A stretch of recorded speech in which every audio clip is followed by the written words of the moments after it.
আজকের রেসিপি কাতলা কারি।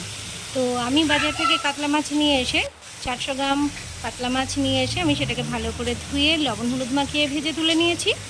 আর তারপরে আমি আলু কেটে নিয়েছিলাম লম্বা লম্বা করে, আলুটাকে ভালো করে ভেজে নিয়েছি। আর মশলা হিসাবে এখানে করে নিয়েছি 10 টুকরো রসুন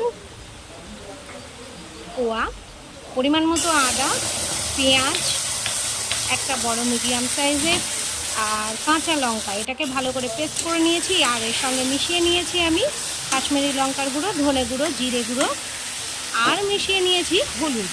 তো এবার আমি আলুগুলোকে ভালো করে কড়াইতে তেল গরম করে ভেজে নিয়েছি। তারপরে আমি একই তেলের মধ্যে কালো জিরে আর জিরে ফোড়নে দিয়ে আমি মশলা দিয়ে আলুটাকে ভালো করে কষিয়ে নিয়েছি। কষানোর সময় দিয়ে দিয়েছি স্বাদ অনুযায়ী লবণ আর মিষ্টি।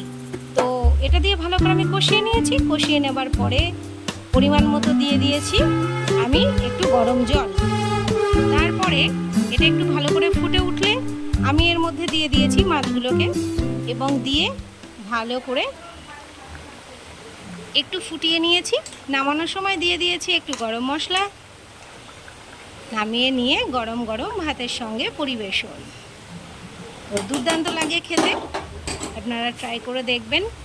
সহজ একটা রেসিপি কাতলা কারি, খুব সহজে হয়ে যায়। ভিডিওটি ভালো লাগলে আপনারা লাইক, কমেন্ট, শেয়ার করুন।